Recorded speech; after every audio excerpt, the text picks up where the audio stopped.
Oxygen concentrator हमने खिदमत करने की कोशिश की। मेरे भाई, ये कहां थे कांग्रेस के लोग? अरे हमको फेनेटिक बोलने वाले तुम कहां थे? बताओ। कांग्रेस का कोई नेता लीडर नजर नहीं आ रहा था। वो अपनी जान बचाने की फिक्र में थे, अपनी जात को, अपने घर को बचाने की फिक्र में थे। और मंजलिस का एक एक अदना रुकन ये चाह रहा था कि मैं मर भी जाऊं तो परवाह नहीं, मगर एक आवाम की जिम्मेदारी मुझ पर है। मैं पहुंचूंगा, जो कोविड का मरीज है उसके घर को ले जाके ऑक्सीजन सिलेंडर दूंगा। मेरे कई रुकने बल्दिया, एक एक नहीं 2-2 मरतबा उनको कोविड हो गया। 10-10 दिन के बाद आते, मैं बोला मियां आराम करो। नहीं साहब, अब अच्छा हूं, जाऊंगा मैं। सिलेंडर ले जाकर पहुंचाते थे। फोन आता था कि बेड होना, तो रात भर मैं, हमारे जाफर हुसैन मेराज, अल्लाह उनको अच्छा रखे, जो याकूतपुरे के उम्मीदवार, माजिद हुसैन, हम लोग दवाखाने गवर्नमेंट के पूछते, गांधी में, उस्मानिया में, ये हाईटेक सिटी के पास एक बिल्डिंग में नया दवाखाना खोला गया था कि कहां पर बेड मिल सकता है। लोग मर रहे थे सौों की तादाद में, बल्कि मैं तो कहूंगा उससे बड़ा नंबर लोगों की मौत हुई। कब्रस्तान में लोग बोले नहीं हमारे कब्रस्तान में दफनाना नहीं, कोविड का पेशेंट है। मंजलिस क्या करी बोलते ना, मैं बता रहा हूं आपको। आंध्र प्रदेश में एक मुफ्ती साहब का इंतकाल हुआ। वहां के लोगों ने, शायद गुंटूर या विजयवाड़ा के, वहां के लोगों ने मुझे फोन करके कहा, असद साहब मुफ्ती साहब है, इंतकाल हो गया। और वहां की हुकूमत जगनमोहन रेड्डी ये चाहती है कि इनको तदफीन ना हो, इनको जला दिया जाए। मैं जगनमोहन रेड्डी से बात किया, हमारे यहां के चीफ मिनिस्टर से बात किया, और मैंने कहा कि साहब लोग मर रहे हैं, तो कम से कम आप ये करिए कि उनके मजहब के मुताबिक उनका अंतिम संस्कार या उनकी आखिरी तरीके से हो। केसीआर ने कहा कि असद भाई बोलो क्या करना। मैं दौड़ा मुफ्तियों के पास, मौलाना खालिद सैफुल्लाह रहमानी के पास, मैं गया मुफ्ती खलील अहमद के पास, मैं गया मुफ्ती गयास साहब के पास, उनसे फोन पे राबता भी किया। मैंने कहा कैसा कर सकते हैं? तो इन तीनों उलेमाओं ने मुझसे कहा कि तरीका यह है कि आप गवर्नमेंट के अस्पताल से जब मरने वाले की लाश दी जाती है, उनसे कहिए कि वहीं पर उसको पानी से धो दे, एक सफेद कपड़े में लपेट दे, और फिर जिस किसी मजहब के लिहाज से वो अपने तरीके से या तदफीन करना चाहते हैं, जलाना चाहते हैं, उनको हवाले करें और 2 लोगों की इजाजत दें। मैंने कहा मौल साहब नमाज जनाजा क्या होगी? तो बोले कब्रस्तान को लिख जाओ मियाँ, 2 लोग काफी है, पढ़ लो। ये काम मंजलिस ने किया। वो जियो निकला, वो जियो की कॉपी लेके मैं जगनमोहन रेड्डी को भिजाया, वहां पे वो जियो की कॉपी निकली। फिर कब्रस्तान में नहीं दफना रहे थे, तो फकीर मुल्ला कब्रस्तान महेश्वरम असेंबली कॉन्स्टिट्यूंसी में अकबरुद्दीन अवैसी की नुमाइंदगी पर मिला, वहां पर फ्री में कब्रस्तान में दफनाना शुरू किए। अकबर ने कहा कि मैं एक नहीं 500-600 खबर खुदा की अकबर ने रख दी, क्योंकि इतने लोग मर रहे थे। अरे बुरे वक्त पे तुम कहां थे ये लोग जो आज आकर वोट का मुतालबा कर रहे हो?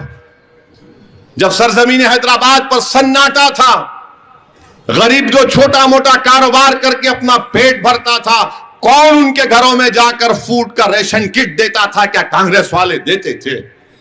क्या बीजेपी नजर आई आपको? सब अपनी चमड़ी बचाने पर थे, सब अपनी जानों को बचाना चाहते थे। मंजलिस अवाम के दरमियान में थी, बुरे वक्त में मंजलिस अवाम के दरमियान में थी। अब इलेक्शन आया तो हर कोई आके बोला मैं दूल्हे भाई की तलवार हूं,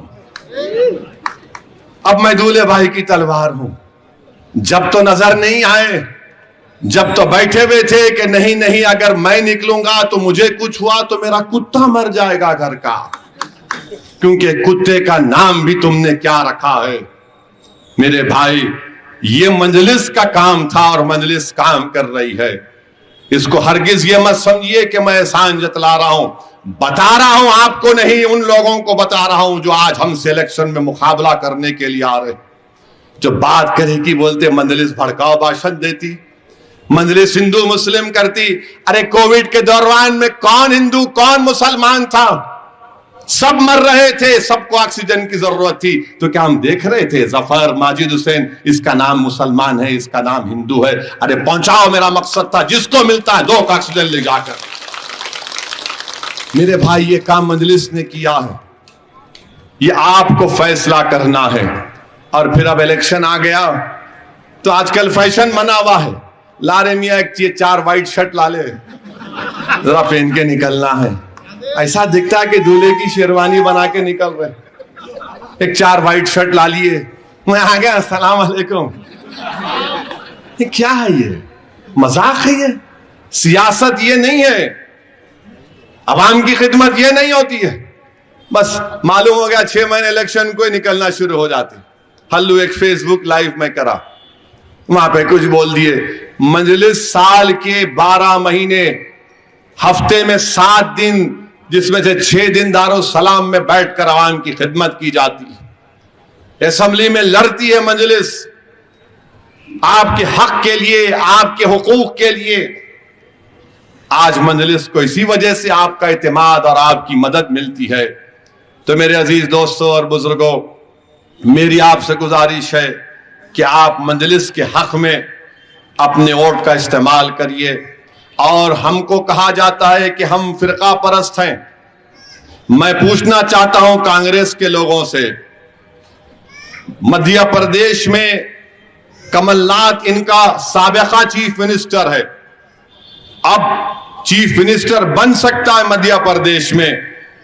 मध्य प्रदेश का कांग्रेस का साबिका चीफ मिनिस्टर यह बयान देता है कि राजीव गांधी ने बाबरी मस्जिद के ताले खोले थे, इसी वजह से आज वहां पर मंदिर बनने जा रही। हम पूछना चाहते हैं कांग्रेस के लोगों से, बताओ क्या यह सच्चाई नहीं है? मैं शुरू से कह रहा था कि ये लोग जिम्मेदार हैं। 1948-49 से आप देख लो, 6 दिसंबर 1992 तक ये पूरे के पूरे लोग थे।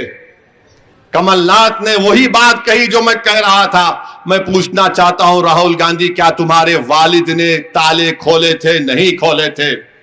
मैं पूछना चाहता हूं ये लोग जो आज हैदराबाद की सड़कों पर फिर रहे हैं, मजलिस पर उंगली उठा रहे हैं, बताओ क्या तुमने ताले खोले थे या नहीं खोले थे? बताओ, बताओ, इसका जवाब दो। जो मुझ पर गाली देते हैं, मुझ पर इल्जाम लगाते हैं, जो चाहे कर लो। अरे अंग्रेजी की डिक्शनरी में अब कोई गाली देने के अल्फाज बाकी नहीं रहे जो असदुद्दीन ओवैसी के खिलाफ इन्होंने इस्तेमाल नहीं किए होंगे। और जिसको नहीं मालूम, उर्दू में डिक्शनरी को फेरोजुल लुगात कहते हैं। फेरोजुल लुगात का भी इस्तेमाल कर लो, जितनी गाली देना है दो, मगर मैं ये जो कह रहा हूं सच्चाई है नहीं है तो क्या है बताओ। मेरे अजीज दोस्तों और बुजुर्गों, ये कमलनाथ का बयान पर कोई कांग्रेसी कुछ नहीं बोलेगा, राहुल गांधी कुछ नहीं बोलेंगे, बल्कि मैं तो कह रहा हूं कि जनवरी में जो तकरीब होने वाली है, नरेंद्र मोदी को राहुल को भी साथ ले जाना चाहिए, क्योंकि राम और शाम की जोड़ी रहेगी। इनके पप्पा ने शुरू किया और आरएसएस के बेटे मोदी ने उसको पूरा कर दिया, तो दोनों को जाना चाहिए। मोदी जी, राहुल को भी उनका हक अदा करने दो। आप दोनों जाइए, आप दोनों एक हैं, आप दोनों में कोई फर्क नहीं है। एक जरा ज्यादा गुस्से में बोलता, एक जरा फिरा फिरा के अंग्रेजी में हिंदी में बोलता बेचारा। अब हिंदी उर्दू में बोलने के लिए हिज्जे करना पड़ता उनको। हिज्जे करने के माने मालूम आपको? हिज्जे करना किसको बोलते? हिज्जे करना ऐसा है, अब यहां लिख दिए, असदुद्दीन ओवैसी टेक्स मनी, तो उन्होंने हिज्जे करके बोलते असदुद्दीन, हिज्जे करके बोलते, उसको हिज्जे करना बोलते। लिख के दिए तो भी देख के नहीं बोल सकते बेचारे। आसाम का त्रिपुरा का इलेक्शन लड़े, नहीं लड़े, जाके ऐसा बोल रहे कि नहीं मालूम क्या हुआ, नहीं मालूम, ऐसा चीख मार इन्हों लड़े आसाम। मेरे को आसाम से फोन आया एक मौलाना का, ए भाई तुम आसाम का इलेक्शन नहीं लड़े, ये बोल रहा है। मैं आऊंगा फिर, अब बोले तू आजा, अब तो जवाब देंगे इनको हम। त्रिपुरा का नहीं लड़े, नहीं मैं त्रिपुरा जिंदगी में नहीं गया, नहीं त्रिपुरा का इलेक्शन लड़े, नहीं मालूम क्या खा के आते, क्या सूंघ के आते, नहीं मालूम मेरे को। अब कल से मोदी साहब आएंगे, स्टीयरिंग ओवैसी के हाथ में है भाइयों बहनों। उसके बाद उनके छोटे भाई आएंगे राहुल, बी टीम है, बी टीम है। ऐसा नजर आता है कि मोदी और राहुल को ख्वाब में खाली मैं ही दिखता हूं, दूसरे को नजर ही नहीं आते उनको। स्टीयरिंग इनके हाथ में है, बी टीम मैं हूं, अब वो बेचारे हमारे मामू परेशान, अरे मेरी गाड़ी में इसके हाथ में कैसा स्टीयरिंग आ गया रे भाई। आपको मालूम कैसा चलाते अपन गलियों में, मामू परेशान है, इसके हाथ में आया तो उन्हें किधर किधर से कट मार के निकल जाता, नहीं मालूम, भी डरते। अब इन स्टीयरिंग मेरे हाथ में है, अमित शाह आते चूखा मार मार उनके हाथ में, अब इन आए बी टीम। तो बहरहाल मेरे अजीज दोस्तों और बुजुर्गों, ये इनका तरीक़ेकार है। 28 दिसंबर तक यही पुकारने वाले हैं। मैं आपसे भी अपील कर रहा हूं, दिल पे मत लो, गुर्दे पे ले लो, टेंशन मत लो, वोट डालो पतंग के निशान पर। आप निकल कर वोट डालिए। और ये लोग क्या कर रहे थे, ये करना चाह रहे थे कि हमारे गैर मुस्लिम भाई बहन को, दलितों को, बैकवर्ड क्लास को पैगाम दे रहे थे, मजलिस तुम्हारी दुश्मन है। मगर 5 साल में हमारे कॉरपोरेटर्स, हमारे जाफर हुसैन मेराज, हमारे दलित भाइयों की बस्ती में गए, उनसे पूछे काम क्या है, काम उनका काम कराए। हमारे दलित बंधु की स्कीम आए तो बोले लो भाई तुम्हारा नाम बोलो, लिख जाओ। उनको दलित बंधु में उनका काम किए। आज लोग देख रहे हैं कि आज मंजलिस के ऊपर जो इल्जाम लगाते थे वो झूठे इल्जामात हैं, इसीलिए बौखलाहट का शिकार हो चुके हैं। मेरे अजीज दोस्तों और बुजुर्गों, इनकी तकारीर में कभी आप नहीं सुनेंगे कि मंजलिस के खिलाफ नहीं बोलेंगे, असदुद्दीन असदुद्दीन असदुद्दीन असदुद्दीन, खाली एक ही तस्बीह पढ़ते, असदुद्दीन असदुद्दीन। कभी तुम ये भी तो बताओ कि तुमने क्या किया। तुमने भी तो वोट लिया ना कांग्रेस पार्टी, तुम कभी चिरंजीवी की पार्टी से वोट लिए, तो कभी तुम नायडू और बीजेपी के साथ थे, फिर तुम अब कांग्रेस के साथ आए। बताओ तुमने नामपल्ली के लिए क्या किया। बोलेंगे हम क्या किए, इनू है, हम वो करेंगे, ऐसा करेंगे। कुछ नहीं करना चाहते, सिर्फ बर्बादी लाना चाहते हैं। आप इनकी सोच, इनकी जहनियत देख लीजिए। मैं कोई फरिश्ता सिफत इंसान नहीं हूं ना जितने लोग बैठे हैं, मगर एक बात का तो आपको गारंटी देता हूं, मैंने कभी हमियत के नाम पर, आपकी शनाख्त के नाम पर कोई कॉम्प्रोमाइज होने नहीं दिया। मैं कभी भी अपनी शनाख्त को कॉम्प्रोमाइज होने नहीं दिया। मैं जो हूं वो हूं। मैं कभी सियासी इख्तिदार के लिए नहीं झुका, ना आपको झुकने दूंगा इंशाअल्लाह ताला। यह मंजलिस का काम रहा है।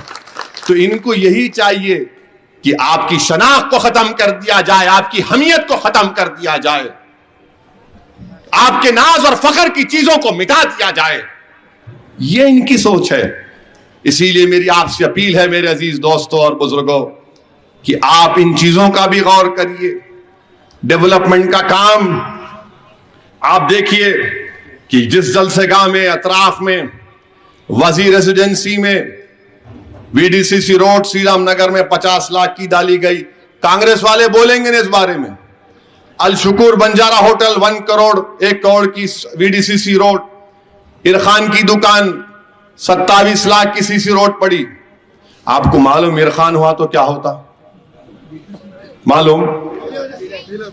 पीला दिखता, पीला पीला दिखता। वैसी चीन का हाल, कुछ भी नहीं दिखता है इनको, कुछ भी नहीं दिखता है। लोग इरखान हो गया है, लोगों को मंजलिस का नफरत में इरखान हो गया है इनको। फिर मस्जिद आयशा के पास 10 लाख की सीसी रोड, ये माइक्रो फोटो स्टूडियो के अतराफ में 10 लाख 55 लाख की सीसी रोड। फिर समोसे की बंडी आयशा मस्जिद के पास 20 लाख की पानी की लाइन। खादरिया मस्जिद के पिछले हिस्से में श्री राम नगर में 14 लाख की एक पानी की लाइन। आरिफ जिराक शॉप मेविन अपार्टमेंट के पास 22 लाख की एक पानी की लाइन, और करीब और बहुत से काम चल रहे हैं। फिर ऊपर सैयद नगर में एक 57 करोड़ का बलकापुर के नाले का काम चल रहा है, मदीना मस्जिद से कब्रस्तान तक। वो काम जेर दौरान है, थोड़ा स्लो चल रहा। ये प्लान है मंजलिस का, और यहां पर बस सर्विस शुरू करना है और तेज करना है। कई शिकायतें हैं, तो इंशाअल्लाह ताला ये मंजलिस का प्रोग्राम है। और माजिद हुसैन के बारे में आपको बताना चाहूंगा कि यह शख्स आपके लिए मर मिटने वाला है। इस शख्स में, इस नौजवान में गरीबों के लिए, कमजोरों के लिए कूट कूट के उनकी तकलीफ और उनकी दर्द को महसूस करता है। ये मैं इसलिए कह रहा हूं कि हमारे बड़े लोग बोलते हैं कि किसी की फितरत को पहचानना है तो सफर करके देखो उसके साथ, बोलते ना, या घर बसा के देखो या सफर करके देखो। अब उन्होंने घर बसा लिए, उन्होंने नहीं बसाए, समझे ना? हाँ, तो इन्होंने घर बसा लिए माशाल्लाह। सफर में इनके साथ, ये मेरे साथ कर चुके हैं, मैं देखा हूं उनको। इनको एक ही बुरी आदत है, फूकने की। अल्लाह करे वो भी छूट जाए, छुप छुप के फूकते। मैं उनसे कह रहा हूं कि बाबू फूकना छोड़ो, सफर में सब मालूम हो जाता। आप सफर करो किसी के साथ 3-4 दिन, मेरे बारे में उनको मालूम होगा मैं क्या करता हूं, कैसा हूं, क्या हूं। नहीं बोल रहे होंगे शर्मा के या डर के कि आइंदा टिकट देते कि नहीं देते कि 2800 रुपये, मगर मैं इस पोजीशन में हूं तो बोल सकता हूं फूकना छोड़ना चाहिए इनको। और जितने लोग फूकते हैं उनको भी फूकना छोड़ना चाहिए। फूकना अच्छा नहीं है, आपकी सेहत के लिए, फेफड़ों के लिए अच्छी चीज नहीं है। बीमार पड़ गए तो फिर लेके जाता आपको नीचे तक उन्हें। तो बहरहाल इनके साथ सफर किया हूं और इनके पास एक दिल है, इंसानियत है, जज्बा है, तड़प है। मैंने इस शख्स को कई बार रोते हुए देखा बिहार में। और क्यों रोने की वजह क्या थी कि साहब इलेक्शन में क्या होगा साहब। बिहार जा जाकर माजिद काम किए, सीमांचल की वो जमीन पर, सल्लाख जमीन पर खुद जा जाकर वहां पर काम किए अपनी मंजलिस के जिम्मेदारों के साथ। तो मेरे अजीज दोस्तों और बुजुर्गों, जो आपकी खिदमत करने का एक जज्बा रखता है, जो तड़प है, और मंजलिस की यही सोच है कि मंजलिस जिस किसी को भी टिकट देती, मैं उनसे यही कहता हूं कि भाई आप कुछ भी होंगे मगर गरीबों की तकलीफ को, कमजोरों की तकलीफ को अपने सीने में महसूस करो, उनकी तकलीफ को समझो। आप, हम कोई फरिश्ता सिफत इंसान नहीं है, हम में बहुत कमजोरियां हैं, मगर जब आपके पास एक खबर पहुंचती है, कोई आपके पास गरीब आता है, अपनी फरियाद लेकर आता है, कोई फोन करता है, तो भाई कुछ करो, मदद करने की कोशिश करो। मेरे अजीज दोस्तों और बुजुर्गों, मेरी आपसे अदबन गुजारिश है कि 30 नवंबर के दिन अपना एक वोट पतंग के निशान पर बटन दबाइए, एक वोट का इस्तेमाल करिए। ये इनकी कोशिश एक ही है। यहां पर बीजेपी, कांग्रेस सब मिलकर मुकाबला कर रहे हैं। यहां पर बीजेपी और कांग्रेस मिलकर मुकाबला कर रहे हैं। मैं जानता हूं क्या क्या चीजें हो रही हैं, मगर मुझे मालूम कि वो अपनी साजिश में नाकाम साबित होंगे। इंशाअल्लाह ताला वो अपने नापाक अज़ाइम में अल्लाह उनको शिकस्त देगा। मुझे यकीन है कि अल्लाह आपके दिलों में मजलिस की मोहब्बत को और मजबूत करेगा। मुझे यकीन है कि जमात को आपके बुजुर्गों ने अपने खून पसीने से सींचा और उसको मजबूत किया। मुझे यकीन है कि आप जो हमारे बुजुर्गों के जानशीन हैं, आप उसको और मजबूत करेंगे। मेरे भाई, बहुत सी बातें हैं, मगर अभी इलेक्शन शुरू हुआ है, मगर इसका जवाब हम देते रहेंगे। मगर आपसे गुजारिश है कि अपना पोलिंग परसेंटेज बढ़ाइए, अपना पोलिंग परसेंटेज बढ़ाइए। आप हरगिज ये मत समझिए अरे मियाँ ये जीत रहे, क्या फायदा। नहीं मेरे भाई, आपको वोट देना है, भारी अक्सरियत से आपको कामयाब करना है। पहले से ज्यादा रिकॉर्ड वोटों की तादाद से मंजलिस को आपको यहां पर कामयाब करना है। बल्कि मैं तो आपसे कह रहा हूं कि सिर्फ जमात को देखो, आप ना सदुद्दीन को देखो, ना माजिद को देखो, ना किसी को देखो, ये जमात आपकी है मेरे भाई। मुझे नहीं मालूम कि मैं इस दुनिया में कब तक रहूंगा या आप कब तक रहेंगे, मगर याद रखो जमात तो रहेगी इंशाअल्लाह ताला। अगर जमात रहेगी तो हम सबका फायदा है, हम सबका फायदा है। अगर आज असद को कोई इज्जत मिली तो जमात से मिली, अल्लाह के फजलो करम से मिली। मुझे इसलिए नहीं मिली कि मैं सलाहुद्दीन अवैसी जैसे कद्दावर कायद का बेटा हूं। मुझे पहचान अगर मिली तो अल्लाह के फजलो करम से, नबी करीम सल्लल्लाहु अलैहि वसल्लम के सदक़े की वजह से और मंजलिस की वजह से मिली। अगर आज मुझसे दुश्मनी कोई करता है तो इसलिए करता है कि मंजलिस की वजह से एक मंजलिस का सिपाही है। अगर आज मेरी गाड़ियों पर गोलियां चलाई जाती हैं तो इसलिए चलाई जाती हैं कि मंजलिस का कादिम है। वो ये समझते हैं कि मेरी आवाज को खत्म करने से मजलिस को नुकसान होगा। अरे जालिमो, तुम फिर से चलाओ गोली, मैं मरने को तैयार हूं मेरी जमात के लिए, मगर मैं मर भी जाऊंगा तो जमात आबाद रहेगी। मैं जिंदगी में दुनिया में आया हूं तो जाने के लिए तैयार हूं। मैं मौत से कभी नहीं डरा, ना कभी डरूंगा, मगर मुझे जमात की फिक्र थी और हमेशा रहेगी। हम अपनी जिंदगी में जो कुछ वक्त अब तक अल्लाह ने मुझे दिया है और आइंदा भी देगा, उसका एक एक लम्हा मेरी एक ही फिक्र होती कि मेरी जमात को कैसा मजबूत किया जाए। मुझे एक ही चीज का डर होता है कि हशर के मैदान में जब तमाम लोग खड़े होंगे तो मैं क्या जवाब दूंगा उन बुजुर्गों को जिन्होंने नहीं मालूम क्या क्या इस मजलिस के लिए किया होगा। शायद नौजवान नहीं जानते, ये जो यहां पर ईदगाह का ग्राउंड है, इसको बचाने के लिए कौन सबसे पहले तहरीक शुरू किया था मालूम आपको?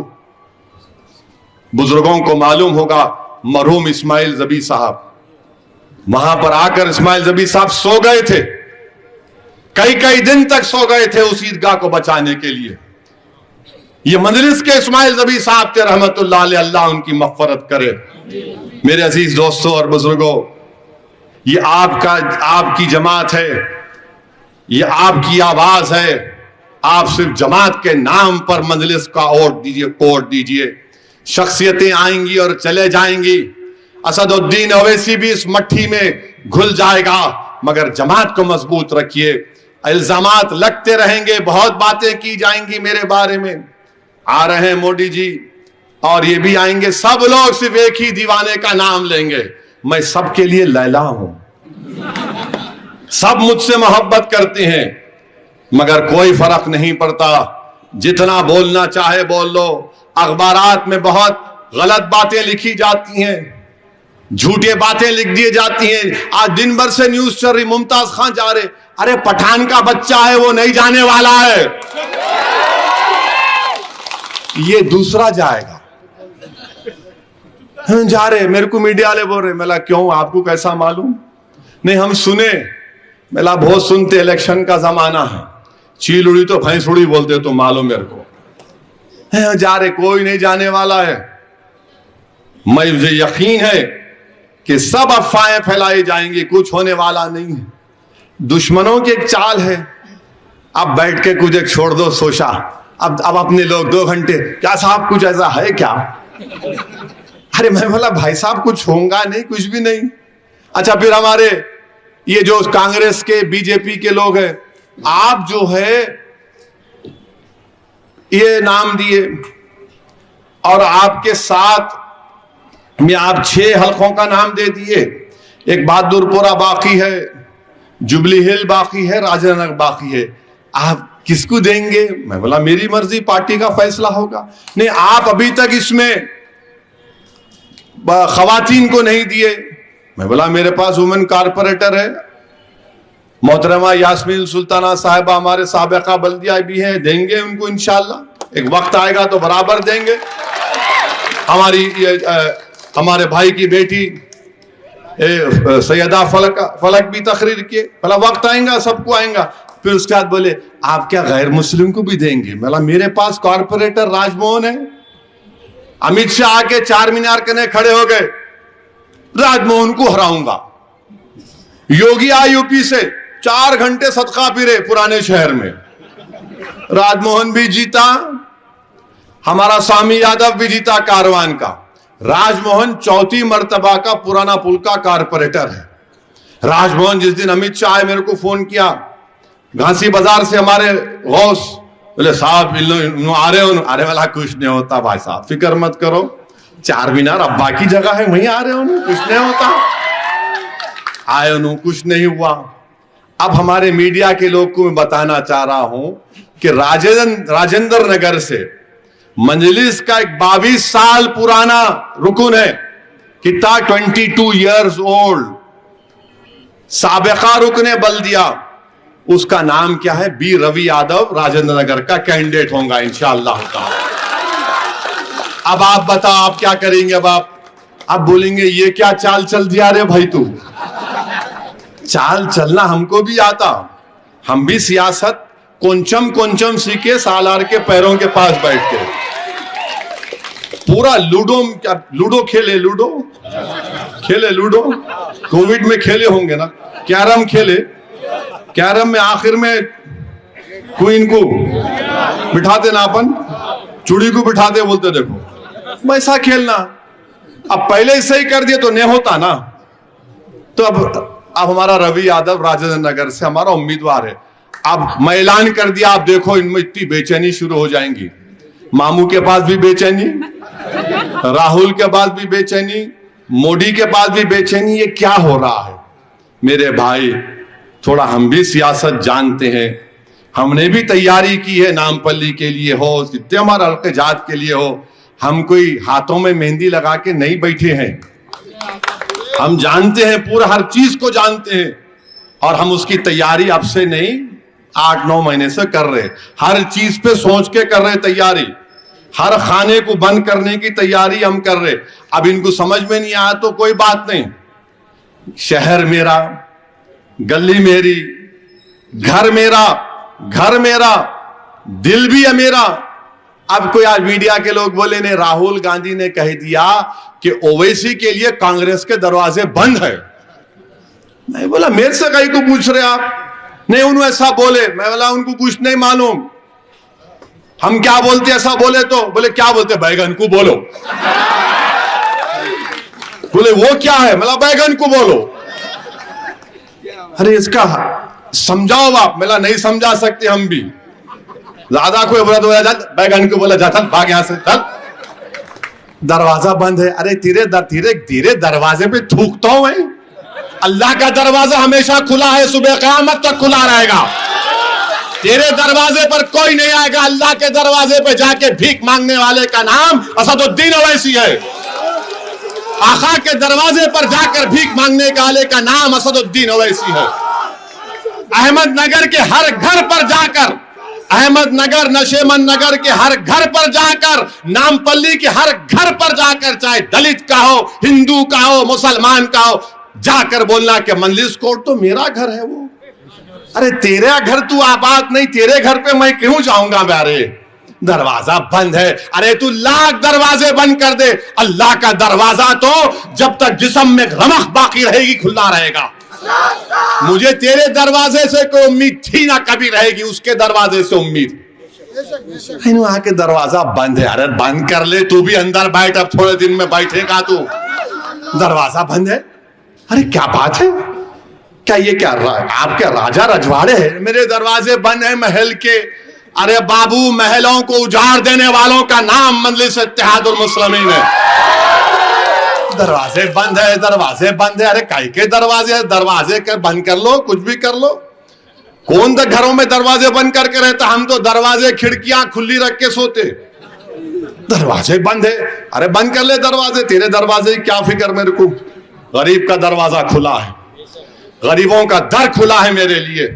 मेरी मां और बहनों को जब जाकर मैं सुबह में दौरे में मिलता हूं तो मेरे भाई यकीन मानो आप, मैं उन माओ बहनों का, गरीबों का एहसानमंद हूं जो मेरे को देखते नहीं, जो कभी नहीं देखे। हबीब नगर में दौरा